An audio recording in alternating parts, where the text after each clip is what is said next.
अल्हम्दुलिल्लाह वहदहु वस्सलातु वस्सलामु अला मन ला नबिय्य बअदहु अम्मा बाद। क़ाल अल्लाहु तबारक व तआला फ़ी किताबिहिल मजीद वल फ़ुरक़ानिल हमीद। अऊज़ु बिल्लाहि मिनश शैतानिर रजीम। बिस्मिल्लाहिर रहमानिर रहीम। वला तक़ूलू लिमन युक़तलु फ़ी सबीलिल्लाहि अमवात बल अहयाउन वलाकिन ला तशऊरून। वक़ाल अन्नबी सल्लल्लाहु अलैहि वसल्लम सय्यिदा शबाबि अहलिल जन्नह अल हसन वल हुसैन रज़ियल्लाहु तआला अन्हुमा व फ़ातिमतु ज़हरा रज़ियल्लाहु तआला अन्हा औ कमा क़ाल अलैहिस्सलातु वस्सलाम।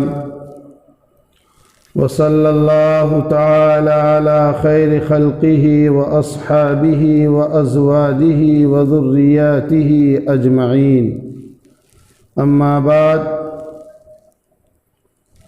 मेरे मोहतरम बुज़ुर्गों, अज़ीज़ साथियों और फ़र्ज़ंदाने तौहीद और इस्लाम के परवानों, अल्लाह रब्बुल आलमीन का बेहद एहसान व करम हुआ कि अल्लाह रब्बुल आलमीन ने हमें और आपको ये मौका फ़राहम किया कि हम और आप दुनिया की तमाम तर उमूर से फ़ारिग होकर एक अल्लाह की खुशनुदी हासिल करने के वास्ते मस्जिद में जमा हुए हैं। अल्लाह रब्बुल आलमीन से दुआ है, अल्लाह रब्बुल आलमीन हमारे जमा होने को कबूल फरमाए और आज की इस नमाज को सुनने सुनाने को हमारे आखिरत की नजात का ज़रिया बनाए।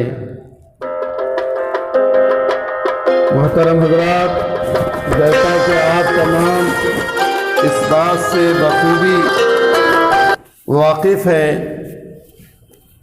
कि आने वाला महीना वो मुहर्रमुल हराम का है। ज़ुल्हिज्जा की 26 तारीख़ है, यानी 3 दिन के बाद वो महीने की आमद है, जिस महीने के अंदर अल्लाह रब्बुल आलमीन ने बहुत सारे नुमाए काम अंजाम दिए अंबिया अलैहिस्सलातु वस्सलाम के ताल्लुक़ से, जिनमें खुसूसी तौर पर कि अल्लाह रब्बुल आलमीन ने मुसलमानों को इस्लामी साल की इब्तदा इसी महीने से दी, यानी हिजरी का जो साल है उस साल के मुताबिक इसकी इब्तदा मुहर्रमुल हराम से होती है। अल्लाह के रसूल सल्लल्लाहु अलैहि वसल्लम जब मक्का से मदीना हिजरत करके गए तो उसी हिजरत से इसकी निस्बत है, और हमारा आप बोलते ईसवी तो वो हज़रत ईसा अलैहिस्सलातु वस्सलाम की पैदाइश की तारीख़ से मंसूब है। चुनांचे हमारे और आपके लिए नया साल का आगाज़ वो मुहर्रमुल हराम से होता है। दूसरी फ़जीलत ये है कि अल्लाह रब्बुल आलमीन ने हज़रत आदम अलैहिस्सलातु वस्सलाम की तौबा इसी महीने की 10 तारीख़ को कबूल फरमाई। और एक फ़जीलत ये भी है कि अल्लाह रब्बुल आलमीन ने माँ हव्वा अलैहिस्सलातु वस्सलाम और अब्बा आदम अलैहिस्सलातु वस्सलाम को इसी महीने की 10 तारीख़ को अरफ़ात में मुलाकात करवाई। तीसरी और चौथी जो फ़जीलत है वो ये कि मूसा अलैहिस्सलातु वस्सलाम की कौम फ़िरऔन की जुल्म व सितम से इसी 10 तारीख़ को निजात पाई और फ़िरऔन का लश्कर इसी 10 तारीख को दरियाए नील में गर्क हुआ। हज़रत यूनुस अलैहिस्सलाम भी इसी महीने के 10 तारीख को मछली के पेट से बाहर आए और इसी तरीके से हज़रत नूह अलैहिस्सलाम भी और उनकी कश्ती जो है जूदी पहाड़ में इसी महीने के 10 तारीख को लगे या लगी। चुनांचे बेशुमार फजीलतें हैं इस महीने की, और सबसे बड़ी फजीलत यह है कि नवासा रसूल हज़रत हुसैन रज़ियल्लाहु ताला अन्हु इसी महीने के 10 तारीख को जामे शहादत हासिल करते हैं। चुनांचे इस्लामी तारीख का सबसे ज़्यादा दिल दहलाने वाला अगर कोई दिन है या कोई तारीख है तो वो तारीख यौम आशूरा है, यानी मुहर्रमुल हराम की 10 तारीख। हज़रत इमाम हुसैन रज़ियल्लाहु ताला अन्हु वो मदीना में कायम मुकीम हैं। अहले कूफा आपको 12 खत लिख रहे हैं, और एक नहीं दो नहीं, ख़तों की आमद इस तरह हुई उस ज़माने में जबकि इंटरनेट नहीं था, जबकि हवाई जहाज़ नहीं थी। एक दिन में 300, 350, 400 खत आ जाते थे। उन ख़तों में ये इल्तिजा थी कि आप अहले बैत में से हैं, चुनांचे आप आए, हम आपके हाथों पर हाथ रख कर बैत करेंगे और आपको अपना खलीफा चुनेंगे। तो हज़रत इमाम हुसैन रज़ियल्लाहु ताला अन्हु ने मशवरा किया अपने साथियों से क्या करना चाहिए। तो अब्दुर्रहमान बिन अकील एक सहाबी हैं, उन्होंने साफ मना कर दिया कि इस मामले में आप ना पढ़े तो बेहतर है, हम यहाँ पर अल्लाह की हम्दो सना बयान करते हैं, अल्लाह की इबादत करते हैं, ये अच्छा है हमारे लिए, उस इसमें ना जाए तो ज़्यादा बेहतर है। और दीगर सहाबाए किराम ने बड़ी जद्दोजहद की कि हज़रत इमाम हुसैन रज़ियल्लाहु ताला अन्हु जो है कहाँ कूफा जाए। और कूफा की तारीख़ क्या है?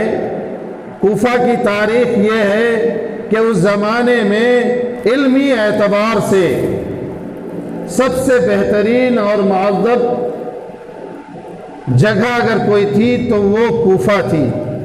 उस ज़माने में दूर दराज से लोग इल्म सीखने के लिए कूफा आया करते थे। लेकिन हज़रत इमाम हुसैन रज़ियल्लाहु ताला अन्हु को जब बुलाया गया तो इस बात से यजीद नावाकिफ़ था, और उस ज़माने में 20 किलोमीटर या 100 किलोमीटर की खबर पहुंचने में काफ़ी वक्त लग जाया करती थी। लिहाजा यजीद को जब मालूम हुआ कि हज़रत हुसैन आ रहे हैं तो उसने अपने कमांडर शिमर इब्ने ज़ियाद को हुक्म दिया कि तुम कूफा के गवर्नर अम्र इब्ने साद को खत लिखो कि अगर हुसैन वहाँ आ रहे हैं तो उनको रोका जाए।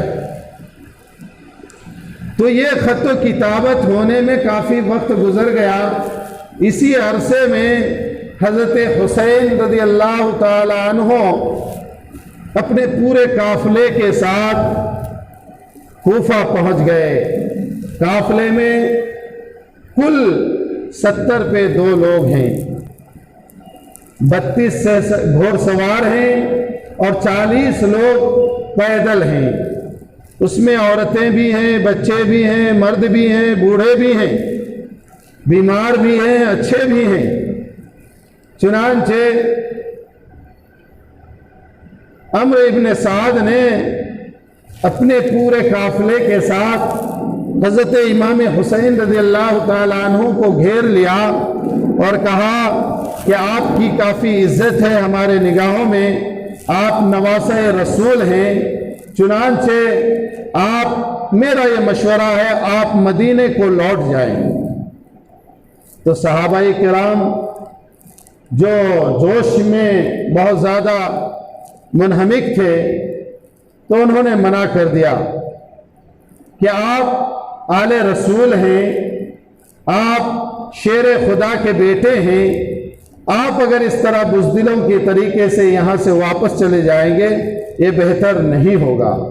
चुनांचे फिर भी हज़रत इमाम हुसैन रज़ियल्लाहु ताला अन्हु ने कहा कि देखो, किससे कहा?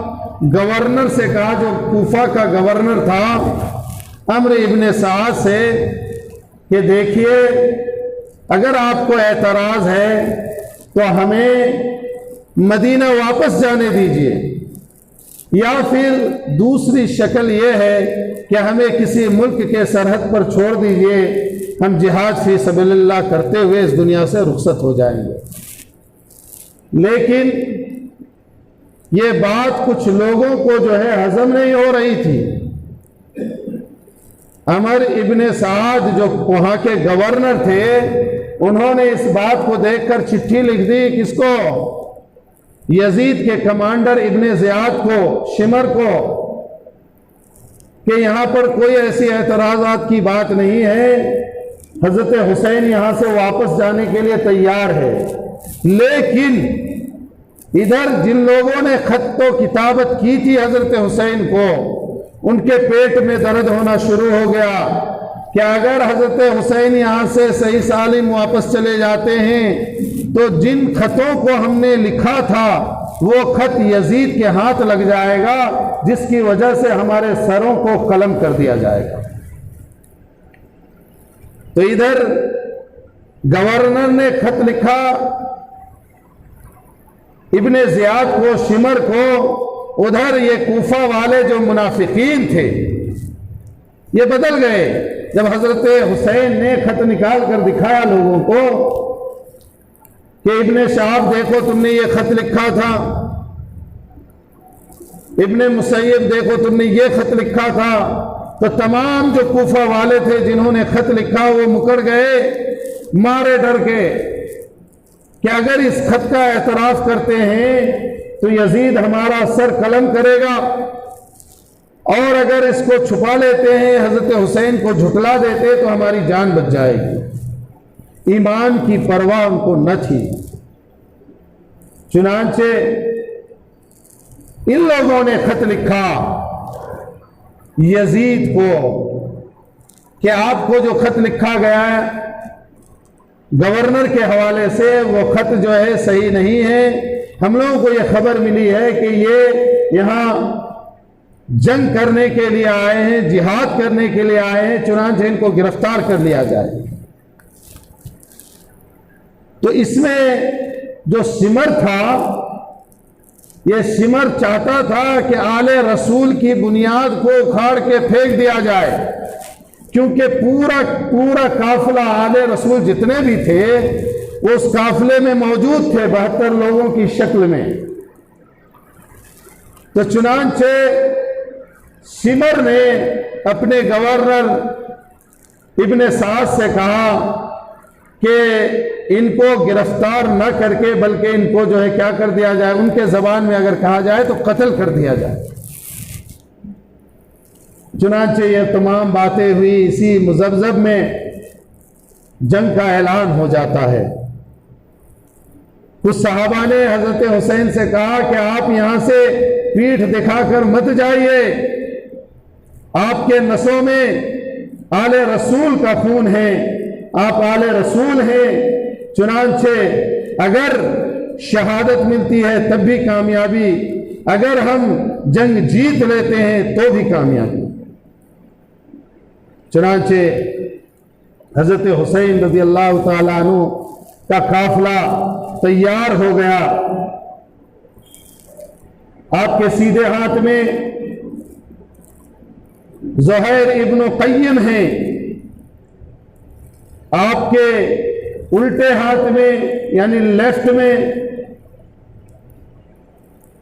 हबीब इब्ने क़य्यिम हैं, हबीब इब्ने मज़ाहिर हैं, और सीधे अब्बास बिन अली रज़ी अल्लाह ताला अन्हु बीच के सफ़ में हैं। 3 सफ़े तैयार की गई और तंबू के अंदर जो है तमाम तर औरतें और छोटे छोटे बच्चे हैं, और तंबू के अंदर ज़ैनुल आबिदीन रज़ी अल्लाह ताला अन्हु भी वहाँ मौजूद हैं, क्योंकि आप बीमार थे। तो अचानक से हमला हुआ यजीद की फौज की तरफ से, और उस हमले में इब्ने सौद बोल के एक सहाबी शहीद हो गए, और शहीद होने के बाद उसके जवाब में इधर से उबैदुल्लाह बिन उमैर अस्सक़फ़ी निकले, और उधर से यसार और सालिम निकला। यसार इब्ने ज़ियाद का गुलाम था और सालिम इब्ने साद का गुलाम था, और दोनों में टकराव हुई और दोनों लोगों को जो है कत्ल कर दिया। किसने? उबैदुल्लाह बिन उमैर ने, उबैदुल्लाह बिन उमैर अस्सक़फ़ी ने। और कत्ल करने के बाद जब यजीद की लश्कर ने देखा कि इनके तादाद कम है, इनकी तादाद कम होने के बावजूद भी ये हमारे ऊपर भारी पड़ रहे हैं, तो इब्ने ज़ियाद यानी शिमर ने कहा कि सबसे पहले इनके घोड़ों के ऊपर जो है हमला किया जाए। घोड़सवार कितने थे? 30 पे 2, 32 लोग। उनकी तादाद कितनी थी? 3000। अब 3000 लोगों में तारीख की किताबों में लिखा है कि 500 तीर अंदाज थे उनके पास। ये 500 लोगों ने तीर अंदाजी करना शुरू कर दिया और एक के बाद दिगर तीर चलाने लगे, जिसके बिना पर जो है उनके तमाम घोड़े जो है ढेर हो गए और तमाम सहाबी घोड़े से अलग हो गए और जो है जंग आम हो गई। चुनांचे सबसे पहले ज़ुहैर इब्ने क़य्यिम ने जंग लड़ना शुरू कर दिया। जंग लड़ते इन्होंने अच्छे खासी तादाद में जो है तारीख की किताबों में इख्तिलाफ के साथ जो सही रकम, जो सही तादाद लिखी गई है, 40 पे 1 यजीदी फौजों को जो है इन्होंने शहीद कर दिया। उसके बाद ज़ुहैर इब्ने क़य्यिम के ऊपर जो हमला हुआ वो बर्छी से यहाँ पर मारा गया। तो ज़ुहैर इब्ने क़य्यिम हिल गए, फिर दूसरी बर्छी मारी गई तो दूसरे तरफ मारा गया। इससे जो है आपका हाथ हजरत इमाम हुसैन रज़ी अल्लाह ताला अन्हु के कांधे पर पड़ा और कहा कि अक़बिल हुदी हादियन व महदियन, ऐ हजरत इमाम हुसैन आप आगे बढ़िए, आपका इंतजार आपके नाना जान जो है फूलों का हार लेकर कर रहे हैं।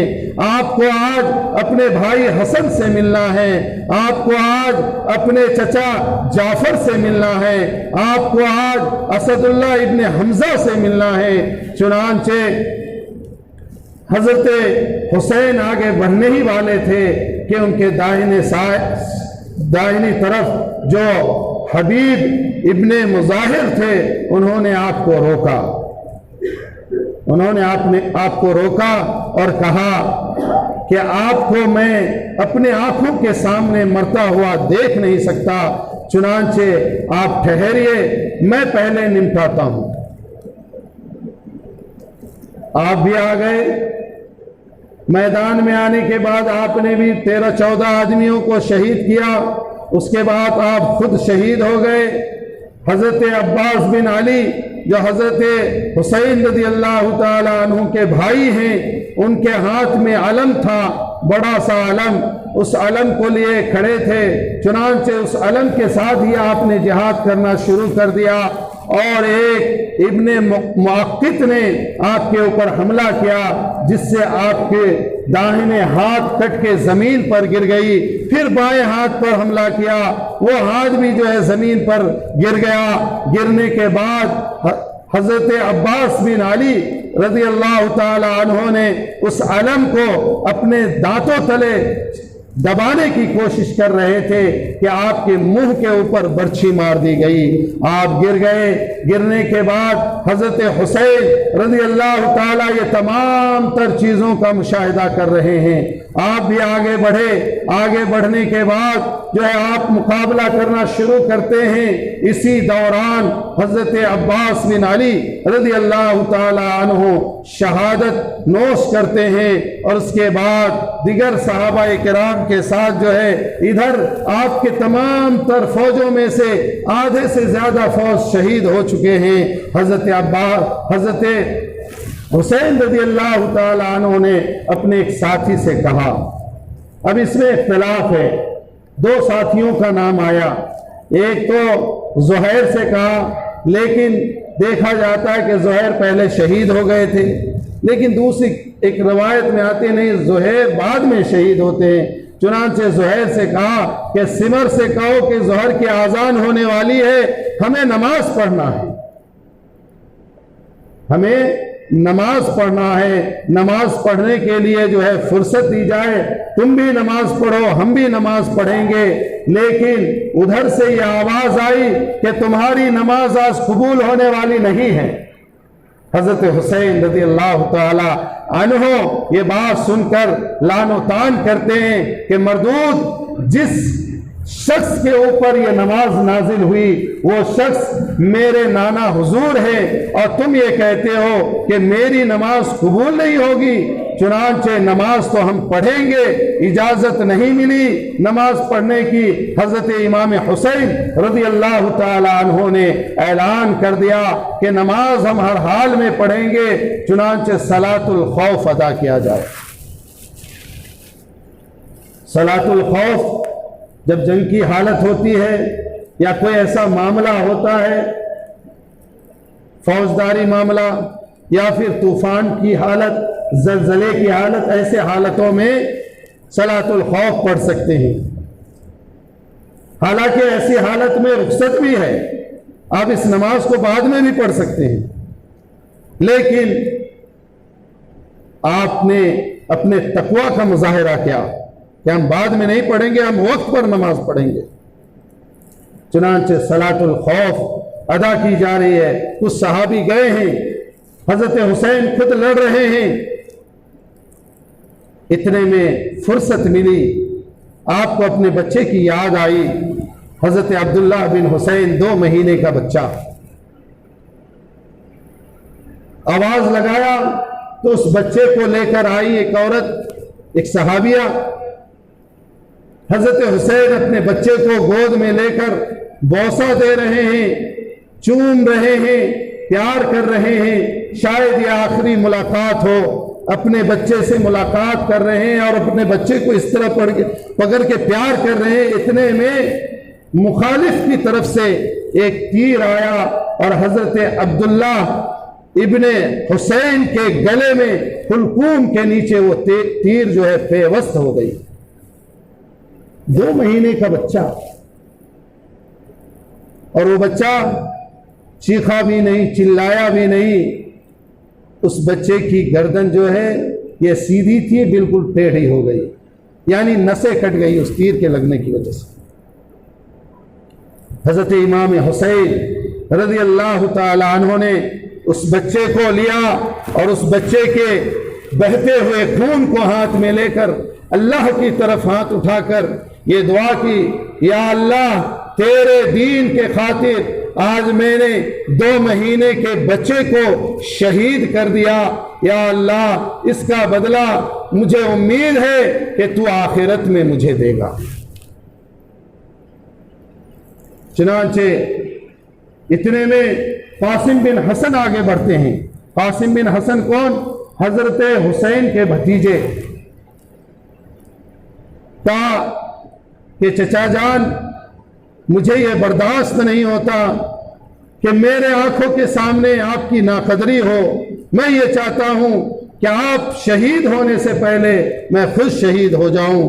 चुनांचे कासिम बिन हसन जाते हैं और आप भी शेर की तरह उस मजमे में घुस जाते हैं। 13-14 को शहीद करने के बाद जो है आप शहीद कर दिए जाते हैं। आप जमीन पे पड़ के एड़ियों को जमीन से रगड़ रहे हैं।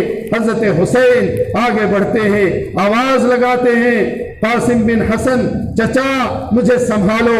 हजरत हुसैन रज़ी अल्लाह ताला अन्हु उस मजमे को चीरते हुए अपने भतीजे के पास जाते हैं। अपने भतीजे को गोद में लेकर कहते हैं, मेरे भतीजे आज मैं बहुत ज्यादा जो है नादिम हूं, आज मैं तुम्हारे लिए कुछ भी नहीं कर सकता, लेकिन याद रखो मेरे भतीजे, हमारी नस्ल इसी तरीके से कयामत तक इस्लाम को जिंदा रखने के लिए शहादत देती आएगी। मेरे मोहतरम बुजुर्गों,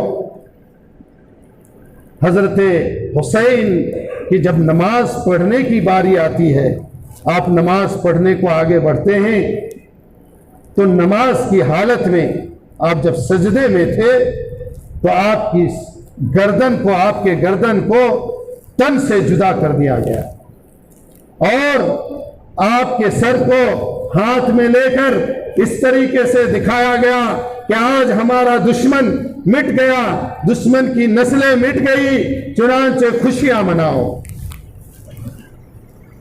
कूफा का गवर्नर इब्ने साद आता है और ये फरमान जारी करता है कि ये तमाम जितने लोग मरे पड़े हैं, जितने लोग शहीद हो गए हैं, इनके ऊपर जो है घोड़ों को दौड़ा दिया जाए। सहाबियात को अपने कब्जे में ले लिया गया, आपको तमाम सहाबियात को कैद कर लिया गया और सहाबियात के कानों में जो जेवरात थे वो निकाल लिए गए। हजरत ज़ैनुल आबिदीन रज़ी अल्लाह ताला अन्हु उस तंबू के अंदर थे, उनको छोड़ दिया गया। क्यों? आप बीमार थे। हालांकि बहुत सारे ऐसे मामलात थे जो मुआहिदा के तौर पर नहीं करना चाहिए था। बच्चे को आप नहीं मार सकते, बूढ़ों को आप नहीं मार सकते, इस्लामी तौर तरीका यह बताता है। जानवरों को आप नहीं मार सकते, लड़कियों और औरतों की इज्जत आप पामाल नहीं कर सकते। लेकिन उन लोगों ने क्या किया, बच्चों को तो मारा, लेकिन हजरत ज़ैनुल आबिदीन को छोड़ दिया। चुनांचे हजरत ज़ैनब रज़ी अल्लाह ताला अन्हा देखती है कि जब उन घोड़ों को दौड़ा दिया गया और धूल मिट्टी जो है, गर्दो गुबार जब शांत हो गए, हवा चलना कम हो गया, तो देखा कि उनके काफिले में और हर काफिले के अंदर जितने भी घोड़े हैं, घोड़े के अंदर एक आदमी को बैठाया गया है और उनके हाथ में आलम दिया गया, यानी बांस या लकड़ी जो भी दी गई है, उस लकड़ी के ऊपर जो है उनके सरों को रखा गया है और उन सरों को इस तरह उछाल रहे हैं। हजरत ज़ैनब रज़ी अल्लाह ताला अन्हा रो रही हैं और कह रही हैं, वाह मुहम्मदा मुज़म्मिलुद्दिमा तत्ता ज़ुर्रिया, ए मोहम्मद आज आपकी नस्ल जो है वो खून से लथपथ है। चुनांचे आज इनका कोई पुरसान हाल नहीं। आप इसके जिस्म को देखिए कि हजरत हुसैन रज़ी अल्लाह ताला अन्हु आपसे मिलने के लिए जो है लाल सुर्ख जोड़े में आपके दरबार में हाजिर है। यह अशार है। जब कोई शायर किसी चीज को महसूस करता है तो अपने एतबार से शेर कहता है। चुनांचे तमाम के सरों को इब्ने ज़ियाद शिमर के दरबार में पेश किया गया। तो हजरत हुसैन रज़ी अल्लाह ताला अन्हु के सर मुबारक पर शिमर ने डंडी से वार किया और कहा कि मैंने आज तक ऐसा कोई सर नहीं देखा जो कटा हुआ हो लेकिन फूल की तरह खिलखिला रहा हो, रोशन हो, मुस्कुरा रहा हो। आज मैंने पहली बार देखा है, वहां पर हजरत अनस रज़ी अल्लाह ताला अन्हु थे। कहा, क्या है सिमर मरदूद, तुम्हें ये इजाजत नहीं कि तू नवासे रसूल के होठ पर लकड़ी मारे। मैंने इन होठों को नबी पाक सल्लल्लाहु अलैहि वसल्लम के होठों से मिलते हुए देखा है, इनको बोसा लेते हुए देखा है। चुनांचे सिमर ने कहा कि ऐ अनस, अगर तेरी उम्र ज़ईफी के कगार पर ना होती तो मैं आज तुझे मुनहदिम कर देता, आज मैं तुझे जो है कत्ल कर देता। चुनांचे तेरी ज़ईफी ने तुझे मेरे कहर से बचा लिया। फिर इनके सर को ले जाया जाता है यजीद के दरबार में। यजीद के दरबार में ले जाने के बाद यजीद भी वही अमल अंजाम देता है। यजीद भी हजरत हुसैन रज़ी अल्लाह ताला अन्हु के होठों पर लकड़ी मारता है। वहां कौन थे? वहां इब्ने अरकम थे रज़ी अल्लाह ताला अन्हु। इब्ने अरकम कौन है? जिनके घर में इब्तदाई इस्लाम में हुजूर सल्लल्लाहु अलैहि वसल्लम छुप छुपा कर इबादत किया करते थे। उनके बेटे अरकम के बेटे इब्ने अरकम उनको कहा जाता है। चुनांचे उन्होंने कहा कि यजीद, अब इसमें कुछ नहीं रखा, अब तो शांत हो जा, अब तो इज्जत से इनको तहजीज और तकफीन होने दे। कहा, नहीं, मैं इनको दफन होने नहीं दूंगा। चुनांचे अल्लाह की तरफ से वो जो करबला है वो रेतीला मैदान है, अल्लाह ने हवा चलाई, वह तसरीफ अलैहा रियाह, अल्लाह रब्बुल आलमीन ने ऐसी हवा चलाई कि उस हवा के धूल मिट्टी से वो तमाम जिस्म और तमाम मुर्दे जो हैं वो दफन हो गए। अल्लाह रब्बुल आलमीन ने जमीन में उन्हें दफन कर दिया गया। लिहाजा करबला का मैदान और करबला में शहीद होने वाले शुहदा हमें इस बात की तरफ रागिब करते हैं कि सच के लिए अगर सर को कटाना पड़े कटा दो। यही मुसलमान की शान है, यही आन है और यही बान है। यह दुनिया के पीछे भागना, दुनिया को सब कुछ समझ लेना सबसे बड़ी गलतफहमी हमारी और आपकी है। चुनांचे शहादत करबला हमें बहुत सारी चीज़ों की तरफ जो है रागिब करती है। मैं मोटी मोटी चंद बातें आपके सामने रखा क्योंकि दूसरा मौजू भी है। दूसरा मौजू क्या है? दूसरा मौजू यह है कि आजकल हमारी बेटियां इर्तदाद के दहाने पर है। इर्तदाद कहते हैं मुर्तद होने को, इस्लाम से फिर जाने को। आज हमारी बेटियां, हमारी बहनें मुर्तद हो रही हैं। और ये क्यों हो रही है? इसके पीछे कुछ साजिशें हैं, कुछ लोग इसके पीछे काम कर रहे हैं। आप हजरात पढ़े लिखे लोग हैं, अखबार का मुताला करते होंगे। 2014 से लेकर अब तक अखबार में खास तौर से हिंदू जो एक पेपर्स है, हिंदू पेपर अंग्रेजी में आती है, उसमें ये इस तरीके की खबरें बहुत ज्यादा छापी जाती हैं। और वो अखबार वाला जो है निडर है, हर खबर को छापता, वो कुछ नहीं छुपाता। चुनांचे एक खास किस्म के लोग हैं, मैं उनका नाम लेना नहीं चाहता। ये मस्जिद अल्लाह का घर है, मुकद्दस जगह है। किसी ऐसे आदमी का नाम लेकर इस मकाम को मैं खराब नहीं करना चाहता। कुछ लोग हैं जो हमारे ऊपर इल्जाम लगाते हैं कि मुसलमानों के यहां इस किस्म की मिशनरी चल रही है कि दूसरे कौम की बेटियों को अपने मजहब में शामिल किया जाए। हालांकि सुप्रीम कोर्ट ने कहा, होम मिनिस्ट्री ने कहा कि इस किस्म की कोई मिशनरी इंडिया में काम नहीं कर रही है। लेकिन उसके मुकाबले में कुछ लोग मीडिया में आकर बयान दे रहे हैं, जो सबूत भी है और किसी से छुपी हुई नहीं है। ये चीजें क्या नारा लगा रहे हैं? बेटी बचाओ बहू लाओ, और दिगर नारे लगा रहे हैं। इसके बल्ला के सबूत हैं, अखबारों में हैं ये चीजें। तो हमें और आपको क्या करना चाहिए? हमें और आपको चाहिए कि हम अपनी बेटियों के ऊपर ध्यान दें, हम अपनी बहनों के ऊपर ध्यान दें कि पढ़ाई का मुखालिफ नहीं है, मैं नहीं हूं।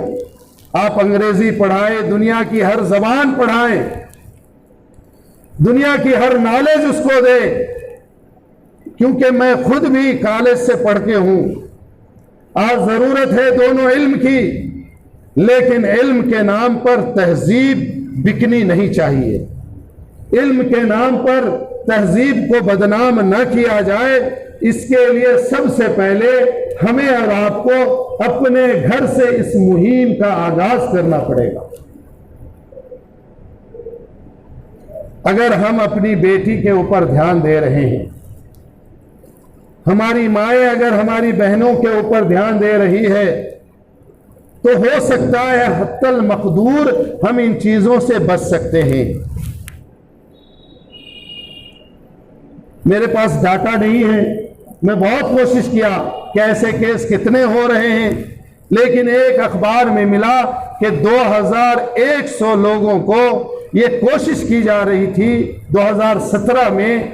उसी हिंदू पेपर्स में मैं देखा कि 2100 औरतों को टारगेट दिया गया कि अपने कौम में ले आओ। आप अच्छी खासी समझ रहे होंगे मैं क्या बोलना चाह रहा हूं, क्योंकि माइक में बयान हो रहा है, हर चीज को हम नहीं बोल सकते।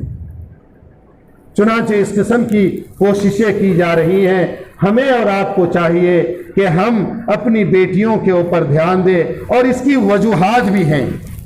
ऐसा अगर हो रहा है, क्यों हो रहा है?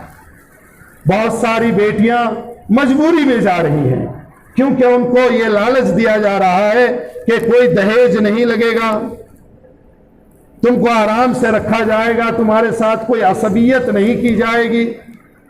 चुनांचे बहुत सारी गरीब घराने की लड़कियां जो है दहेज से परेशान होकर, वो जानती है कि मेरे माँ बाप दहेज देकर मुझे शादी नहीं करा सकते, तो मजबूरी में ऐसे हालात, ऐसे कदम उठा लेते। उसके जिम्मेदार भी हम हैं। हमें और आपको चाहिए कि हम ये दहेज वाले मामले को बिल्कुल खत्म करें। मजहबी एतबार से देखें तो ये एक लानत है, लेकिन हमने एक कल्चर में तब्दील कर दिया। उसी तरीके से सिर्फ गरीब घर की बेटियां जा रही है ऐसी बात नहीं है, बल्कि अमीर के घर की बेटियां भी जा रही हैं। उसके और भी दूसरे इश्यूज हैं, दूसरे नुकात हैं। चुनांचे इसमें जो है हम सबों को मिलकर, शहर के अमायदीन हो, बड़े बड़े जो लीडर हैं, बड़े बड़े जो हस्तियां हैं, और गरीब रिक्शा चालक, अफसर, तमाम को मिलकर जो है इस काम से निमटने की ज़रूरत है। मेरे मोहतरम बुजुर्ग और दोस्तों, हमारी शनाख्त को अगर मिटा दी गई तो रहकर क्या करोगे? हमारी शनाख्त को मिटाने की कोशिश की जा रही है। चुनांचे मुर्तद होना ये गुनाह अजीम है। मुर्तद अगर हमारी बहू बेटियां हो रही है तो इसमें जो है हम बच गए ऐसा नहीं है। आगे चलकर जो है ये मामलात और बढ़ेंगे। अगर हमने ध्यान नहीं दिया तो हमें ध्यान देने की जरूरत है। हमें जो है अपने घरों से इस मुहिम का आगाज करने की जरूरत है, और जो मुनासिब कदम होंगे वो हमारे जो लीडर हजरात है, हमारे जो शुरफा हजरात है, उन तमाम को मिलकर जो है इसके ऊपर इक़दाम करनी चाहिए। ये मेरी नाफिस राय है। तो ये मुख्तलिफ इशूज पे बात है। और एक छोटा सा आप लोगों से आजिज़ाना दरख्वास्त है। जैसा कि हम सभी लोगों को इस बात का इल्म है कि कर्नाटक के अंदर, ख़ासतौर से उत्तर कर्नाटक में जो सैलाब आया, सैलाब से लोग मुतासर हुए, लोगों के घर जो है वीरान हो गए, लोग डूब गए, अपने घरों से बाहर निकलना पड़ा, अपने इलाकों से बाहर निकलना पड़ा, घर बार नहीं उनके पास रहने के लिए। तो उनको हमारी मदद की ज़रूरत है। हम जिस तरीके से गुज़िश्ता हफ्ता दिए बहुत अच्छा दिए, लेकिन इस बार कोशिश करें, जैसा कि आपकी तारीख रही है कि चिकबालापुर वाले सबसे ज़्यादा ताउन करने वाले लोग हैं, बहुत अच्छे लोग हैं, चुनांचे अपने अच्छाई का मुजाहरा करें, ज़्यादा से ज़्यादा जो है इसमें ताउन करें। आज के जुमा का चंदा भी उन मुतासिरीन लोगों को भेजा जाएगा, तो ये ख्याल रखें कि हमारे देने से अगर किसी को एक वक्त की रोटी नसीब होती है तो हो सकता है इससे हमारी आखिरत सुधर जाए, हो सकता है हमारी बिगड़ी बन जाए। हम तो दुनिया में बहुत लगा चुके, होटलों में बैठ के 100-200-400 रुपये का हिसाब हमारे पास नहीं रहता। चुनांचे मेरे भाइयों, मेरे बुजुर्गों, मेरे अजीजों, ज़्यादा से ज़्यादा देने की कोशिश करो, ताकि जो है हम भी कल आखिरत में ये मुंह दिखाने के काबिल हो सके कि हमारे फलां भाई फलां जगह बेसहारा थे, तो हमने जो है अपने 100 रुपये से, अपने 500 रुपये से, अपने 1000 रुपये से मदद की, ताकि अल्लाह की जो रहमत की निगाह है वो हमारे ऊपर जो है पड़ सके। अल्लाह रब्बुल आलमीन से दुआ है, अल्लाह रब्बुल आलमीन कहने सुनने से ज़्यादा अमल की तौफीक नसीब फरमाए। व आखिर दावाना अनिल हम्दुलिल्लाहि रब्बिल आलमीन। जो हज़रात